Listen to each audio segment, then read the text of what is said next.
Hi guys, AzureAce here and welcome back to the Dragon Digest, where today I'm going to be talking about a topic I didn't ever think I would be talking about.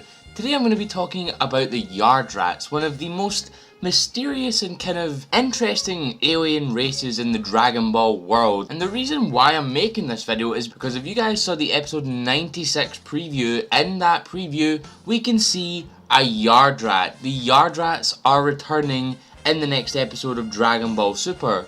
But for what reason? Well, we're going to be talking about that today, just going over their past, how they've kind of impacted the series in the manga and anime continuity and out with. So let's just jump right into it. So let's just first talk about the history behind the Yardrats. They first appeared in anime episode 122 when Goku explained to Trunks, when he first met Trunks, that he learned a new technique called the instantaneous movement, or also known as the instant transmission in the dub, from a special race of aliens known as the Yardrats.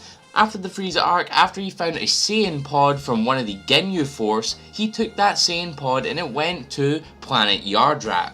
Now the reason why it went to planet Yardrat is because prior to the events of the Frieza arc, the Ginyu Force were actually in the middle of taking over planet Yardrat, before they were then called by Frieza to planet Namek. This was explained in Daizenshu 5 that this happened, so as they were previously taking over planet Yardrat, the Saiyan pod autopiloted back to planet Yardrat. And that is where Goku learned one of the most iconic and one of the most useful techniques he would ever learn in the entire series, the instant transmission, from the planet Yardrat people, the Yardrats. Now you notice that I didn't actually mention them being in the manga. Well, that is because Toriyama didn't put them in the original 42 volumes of the Dragon Ball manga. However, they were mentioned by Goku when he was talking to Trunks at the same moment, that he learned them from the race of people known as the Yardrats. I'm not 100% sure who actually designed the Yardrats in the anime, however, in Dragon Ball Online, Toriyama did make official designs for the Yardrat people, well, in Dragon Ball Online's continuity,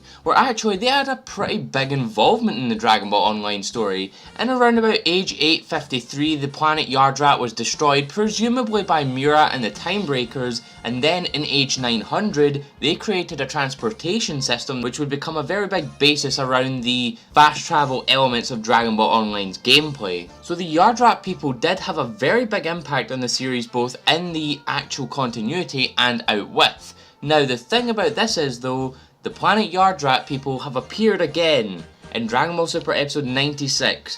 What kind of role are they going to play in this episode, because we have not seen the Yardrats in such a long time, although they did make a very minor appearance in the Resurrection F manga. One of them appeared as a Frieza soldier when Gohan and the rest of the Z Fighters were fighting against the 1000 Frieza soldiers, but other than that, nothing. We have not seen the Yardrats since then. And I've seen a lot of people say, you know, why are the Yardrats here? They're part of Universe 7. Well, you're forgetting that Universe 6 is a twin universe to Universe 7. We've already seen they have Saiyans, we've already seen that Universe 7 have Metal Men of some kind, we've already seen they've got AzureAce characters in Universe 6, so it should stand to reason they should have even the likes of Namekians in Universe 6 as well. So having Yardrats in this tournament isn't really anything we should be surprised about, because Champa has already tried to bring back 3 Saiyans to compete with the 3 Saiyans on Universe 7's team, being KO, Caulifla and Kaba, so it wouldn't be too surprising if he saw the instant transmission and thought,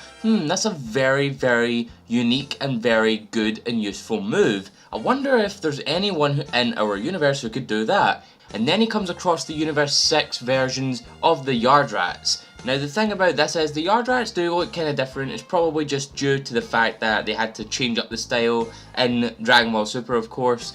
As you guys should know, the original anime versions of the Yardrats had a bit more kind of wrinkly heads and are a bit smaller looking than what they look like now. They don't look as wrinkly and stuff, and Toriyama's design for the Yardrats is completely different. They look like Zeno more than anything, but it's going to be very interesting to see what happens with these Yardrats in the next episode, and really in the tournament if they are part of Universe 6's team, or even any other universe. They could have, you know, migrated from Universe 7 to Universe 6, just kind of like how the Yardrats migrated from planet Yardrat to Earth in the Dragon Ball Online story. However, that's all I really wanted to talk about. The Yardrats are very, very surprisingly coming back to Dragon Ball, and it's a big surprise to everyone. It's a big talking point on how they are returning.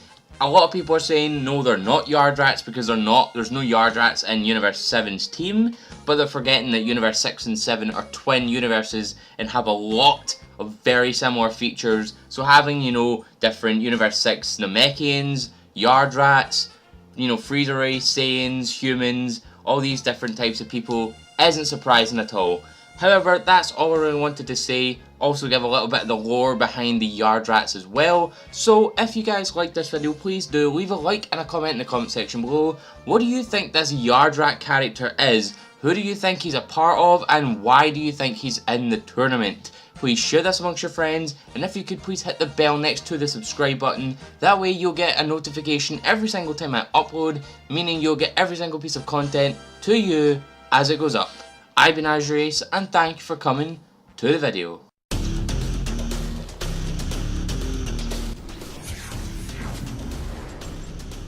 You have arrived.